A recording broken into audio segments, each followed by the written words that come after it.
Hey everybody, welcome back to my channel. So today I want to talk about gender, and this video actually came from a suggestion from someone on my Instagram. They said, please do Heather Flowers's cisgender questions tweet thread. And I was like, what is this? So I get on Twitter and I find Heather Flowers and I find this specific tweet thread. Heather Flowers is a trans game developer, and I'm just going to read their introduction to what this whole exercise is going to be. So she said, "Cis people, I want you to take half an hour sometime and think about your gender. Really think about it hard. Not because you're possibly trans, though maybe you are, I don't know, but because it'll lead you to better understand a part of yourself that society lets you leave unexamined." Yes, hard agree. The goal of this exercise isn't to trigger some grand revelation, just to get you thinking about something you may not think about much. Get to know yourself a little better, you deserve it. And then there is a bunch of questions. I absolutely love the idea of doing this, and actually I did sit down and kind of think about all of my answers to these questions beforehand, because sometimes when I'm on camera I feel rushed to come up with something. So I had my proper pondering time with these questions. I am a cis hetmonog, which is my fantasy creature name for someone who is cisgender, heterosexual, and monogamous. And cis hetmonogs are everywhere. We are seen as the default, as normal, and like Heather said in her tweet, that means that we often leave these parts of our identities unexamined and uninterrogated. Yes, it might lead to revelations and realizing that you are not in fact a cis hetmonog, but other times it can just lead you to understanding these parts of your identity better, or even just understanding it as an identity, because oftentimes people who do have a dominant identity don't even see that as an identity. It's like everything that is other, everything that is non-dominant counts as an identity, but the dominant identity is just default, is just normal. And I am all about straight people examining straightness, monogamous people examining monogamy and relationships. And I haven't done a video yet about cis people examining cisness and examining their gender in general. So that is what we are going to do today. And I've left a link in the description to where you can see Heather's original tweet thread, and you can check out the questions and take some time to do this yourself. But before we begin dissecting my relationship to my gender, I thought we would all get on the same page and define what gender is. Now, there are many definitions out there, and this one that I have comes from the World Health Organization. So this is what WHO have to say about gender. Gender refers to the characteristics of women, men, girls, and boys that are socially constructed. This includes norms, behaviors, and roles associated with being a woman, man, girl, or boy, as well as relationships with each other. As a social construct, gender varies from society to society and can change over time. Gender interacts with, but is different from sex, which refers to the different biological and physiological characteristics of females, males, and intersex persons, such as chromosomes, hormones, and reproductive organs. Gender and sex are related to, but different from gender identity. Gender identity refers to a person's deeply felt internal and individual experience of gender, which may or may not correspond to the person's physiology or designated sex at birth. And these questions that I'm now going to answer are mostly related to gender and gender identity. And the way that I think about it is gender identity is very much internal, and gender can be partly internal, but is more to do with roles, norms, behaviors, and relational to other people and the world. Although I have heard a lot of people using the terms gender and gender identity interchangeably, and also maybe more preferring just using gender, because cis people tend just to use gender to refer to themselves and then talk about trans people's gender as gender identity and not just gender. So I've heard the argument for just calling it all gender because of this idea that people assume that trans people have a gender identity and cis people get to have gender and trans people don't get to have just gender. But I also might just be completely fudging up that idea, so let me know in the comments your thoughts on the gender versus gender identity thing. So now let's start with the questions. Question 1 is, what do I enjoy about being my gender? So I guess we have to clarify what my gender is. My gender is woman. I identify as a woman. And the main thing that I could think of that I enjoy about being a woman is friendships and relationships with other women. And it could be as cliched as just like all of those sleepovers I had as a teenager, and then like as an adult going on girls' holidays, and just those genuine connections and that like love and support for each other. That is something that I feel is related to being a woman and probably my favorite thing about it. And then when I was thinking of other things I enjoyed about being a woman, I immediately went, I love having a clitoris. However, that is not exclusive to being a woman. So I was like, okay, that can't be a thing that I love about my gender. It's a thing that I love about the body that I have. And then I was thinking about just stuff that I enjoy in general that could be classified as like stereotypically womanly stuff, girly stuff. But I don't know if any of that stuff that I like is innate to being a woman or it's just all completely socialized. Probably all socialized. Because this stuff can apply to any gender, it's just more associated with the feminine. But those things that I enjoy are, there's a lot of options for self-expression in terms of clothes and hair and makeup. Not that I like lots of those things, it's just that there's options. I really like crying. I really like being the follower in a dance, so like salsa and swing. Not that I've been able to touch anyone other than my partner in the last year, but I really love being the follower, which is obviously the traditionally woman role. I just like being flung around. Is that a thing that's innate to my gender? No. I love having the confidence and not having to second guess ordering a ridiculous, colourful cocktail in a bar. These things are so superficial, I know. I really love flirting and teasing, and for me, I feel like the way that I flirt and tease is really inherent to my womanness, my gender. For me, when I flirt and tease, I really feel like a woman when I'm doing that. I don't know how else to explain it. I love wearing dresses. I love the way that my cleavage looks sometimes. I really love having hips. Again, these are just body things. Like, none of these are necessarily exclusive to women. Also along those lines, I love that I also potentially have the ability to get pregnant, and I enjoy the kind of like maternal aspect to myself.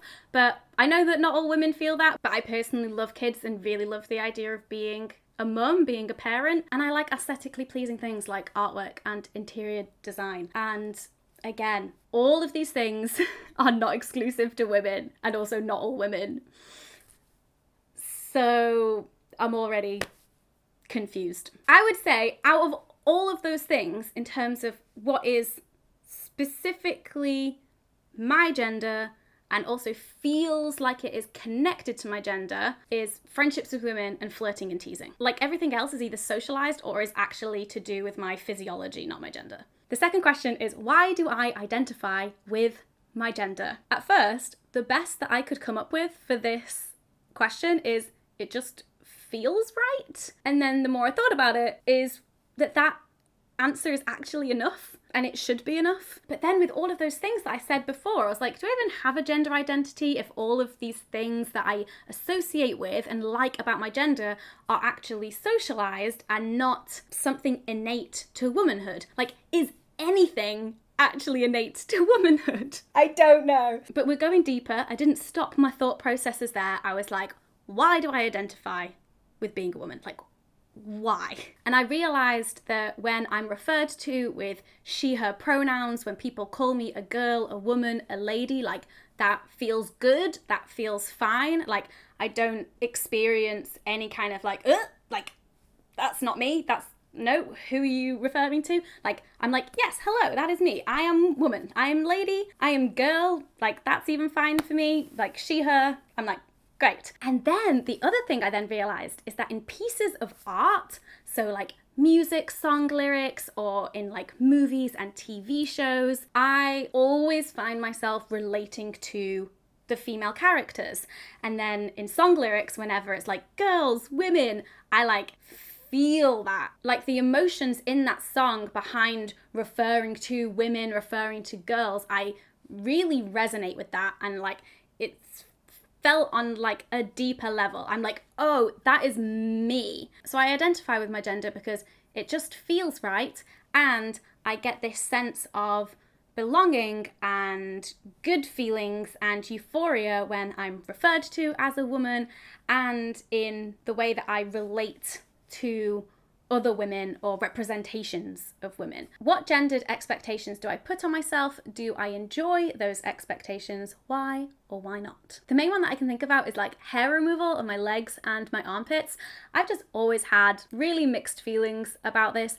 I do feel the expectation to have smooth armpits and smooth legs, but I also really enjoy it. But I don't know if that's just because it's what I'm used to and the images that we see of beauty are of smooth legs and smooth armpits, and I want to be beautiful, and so that's how you be beautiful. So definitely mixed feelings about that.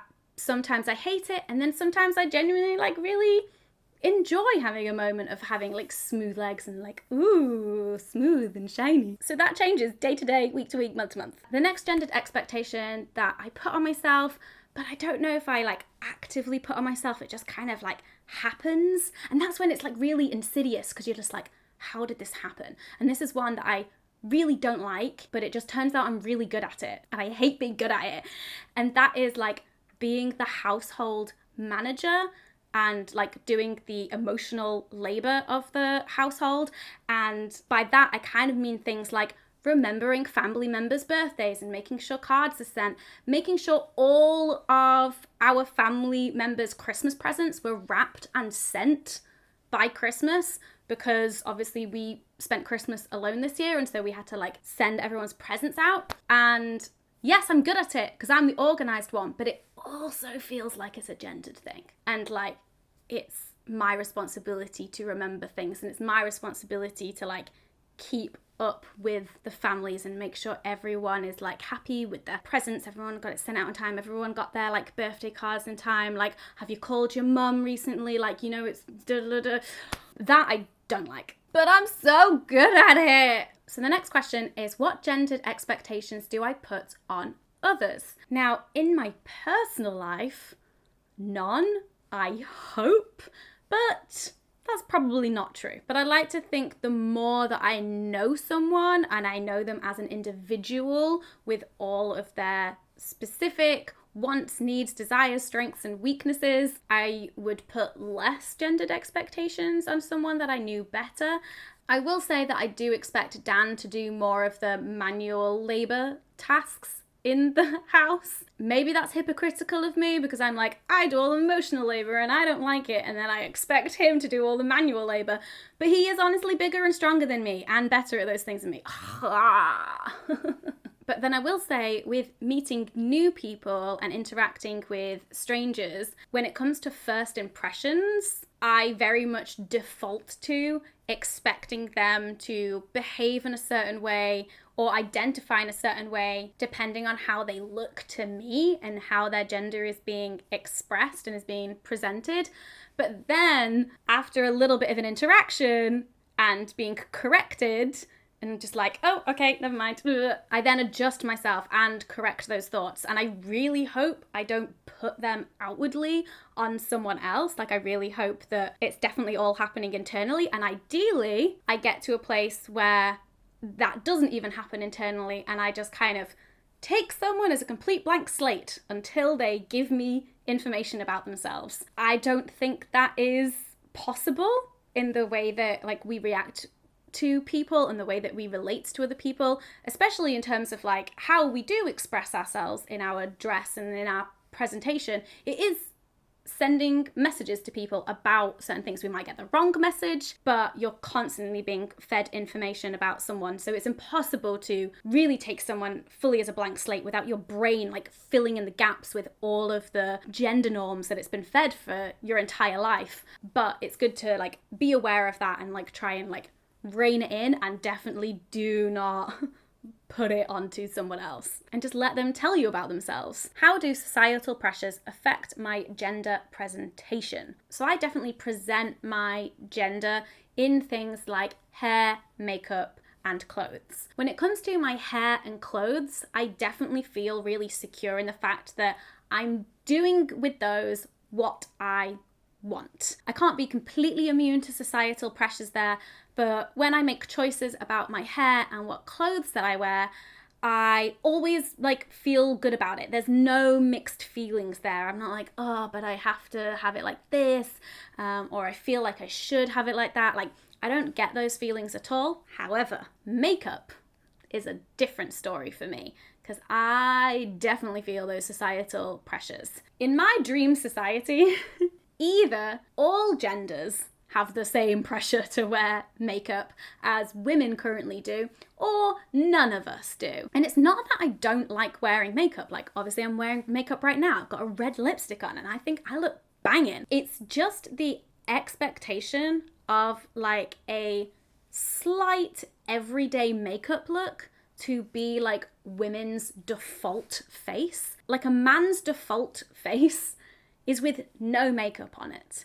Whereas I think as a society, we see a woman's default face as a slight everyday makeup, like low-key makeup look. We see a woman with no makeup and we're just like, she ill, she tired, or she looks a bit rough. And that really grinds my gears. Because most days in lockdown, I have not been wearing makeup. And it made me realize that, oh, I definitely wear makeup for other people, definitely to like feel more presentable and more switched on, like when interacting with the world and going out and about. Like, that societal pressure is definitely real for me, because if I was doing things the way that I wanted, I would only wear makeup on days where I truly wanted to wear makeup, not because I felt like I should, because I'm filming a video, or I have an event to go to, or I'm going to a meeting. In real life meetings, what are they? Because it's not that I hate wearing makeup, I just hate feeling like I should wear makeup to be bare minimum presentable as a woman. And then the other thing that this question made me think about in terms of my gender presentation is that I definitely dress and present myself on the more feminine side, and I did wonder whether or not that would be the case if I had small boobs, because I've got massive boobs. You can't really tell in this top and at this angle, but I definitely dress for my body shape. Big boobs is very much societally associated with womanhood and like femininity and things like that. And I wonder if I would dress differently than the way that I do if I had smaller boobs, because different clothes would be available to me. Other clothes that I currently wear may not be available to me anymore. I also wonder if having smaller boobs would actually make me feel differently about my gender. I don't know. Because these bad boys, very much on a societal level, are associated with womanhood, but then also for me are very much associated to my own womanliness. The next question is, in what ways could I better feed my gender? What small things could I do in order to make it happy? And I've never really come across this concept before of feeding your gender, but I love that. Like, your gender, whilst it's a part of you, is also this separate thing that needs to be nourished and needs to be taken care of for it to thrive and for you to thrive. The more I thought about this question in terms of like, what does my gender need in order for my gender to feel good, to feel happy, that gender euphoria that we want? And honestly, it kind of was just coming back to things that I just want in general to be happy, which is for this pandemic to be over and to be able to like live out in the world again. And I was like, why is that? Has that got actually anything to do with my gender? Or am I just like, I just want the pandemic to be over and I just want to be able to do fun things with my friends? Does that have anything to do with my gender, that need? And then I was thinking, like, am I genderless when I'm at home?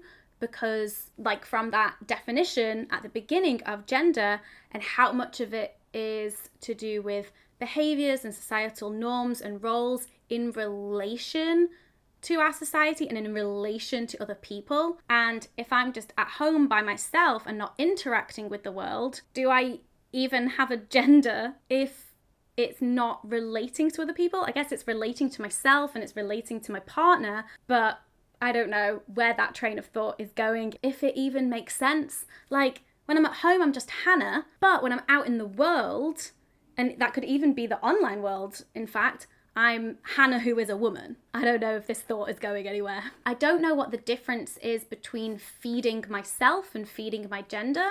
Are they just the same thing? And then one thing that I did think of that could potentially make my gender happier, feed my gender, is figure out how I actually feel about shaving and about wearing makeup. Or do I just need to accept the constant mixed feelings and not having my mind made up and just kind of like happily live in that state instead of always fighting against it? Because that's making my gender very frustrated. And this is the last question, and I absolutely love this question. How do I visualize my gender as a concept? What does my gender in specific look like? I just realized that I misread this question. It says, how do I visualize gender as a concept, not my gender. But it does ask, what does my gender look like? Which I will get onto. But in terms of how I visualize gender as a concept, honestly, no idea. I've seen some like beautiful like artwork and drawings and stuff of people just creating like different colorful like clouds and blobs and like spectrums of gender. And so instead of it being like a line spectrum with like man on one end and woman on the other and then like all sorts of non-binary in the middle, it's like more 3D and like multiple dimensions.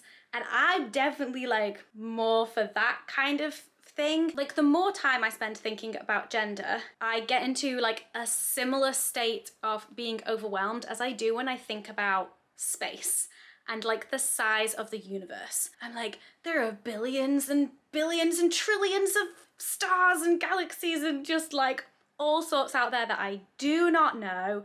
I can't possibly even try to understand, but it's real and it exists and it's expansive. And every day we're learning something new about it. I guess that's kind of how I visualize gender as a concept. Yeah, let's go with that. I visualize gender as a concept as the universe. There we go. And now on to what my gender looks like. What is this question? I love it. Okay, so I had a good think about this. And again, it's a concept. I'm not saying that this is what my gender is. It's the conceptual representation of my gender, but I think that my gender is a sunflower. Hear me out. She says, with sunflowers in the background. It comes from the earth, feels very grounded, but then also can be like really high up in the sky and like looking out onto the horizon and all of those possibilities. And it's just happy and chilling and very pretty, likes the sun and is yellow. I did always want to be the yellow Power Ranger when I was younger. So maybe my gender is just yellow. I wonder if there's anything to how people feel about their gender as adults and which Power Ranger they wanted to be as a child. Like, I specifically remember as a kid definitely feeling like I was a girl because I only identified with the pink and the yellow Power Rangers, like being any of the other Power Rangers to me. I was just like, that makes no sense. That's not me. Oh my God, I'm just realizing now that like when I play fantasy games with Dan and it's like, you can create your own character and like be whoever you want to be. I'm like, I'm still a woman. Like I'm always a woman. Interesting. Anyway, so I definitely identify as being a woman. That we have confirmed. But back to the Power Rangers. I remember preferring the yellow Power Ranger because she didn't wear a skirt. But I don't actually know if I'm remembering that correctly. The pink Power Ranger had a skirt, the yellow one didn't? I don't know. But that to me was like, I'm definitely a woman, but I'm not pink and skirt woman. I am yellow and non-skirt woman. Or was that just me as a 5-year-old being that I'm not like other girls? Oh, I don't know. But yes, my conceptual visualization of my gender is a sunflower. Did I just pick this concept because I like sunflowers and the color yellow, or does it actually have a deeper meaning? You'll never know. And I also think that I will never know. And let's enjoy not knowing. How about that? Wow, this has been a long video. I hope that you have enjoyed this deep dive into gender, into my gender. Again, I'll leave a link to the original Twitter thread with the questions in the description. And if you feel like answering these questions for yourself, by yourself, in the comments, on your own blog or YouTube channel or whatever it is, like obviously feel free to. That is why the questions are out there, for cis people to examine our unexamined genders. I honestly think that this is a really cool exercise, and I really hope that lots of cis men do this exercise. On a personal note, I hope that cis men answer these questions for themselves. But cis women also, please do it. Also, thank you so much for watching. Thank you to Harriet Flowers for creating these questions. Thank you to the person who suggested this for me. And I hope that you are all well, and I'll see you in my next video. Bye.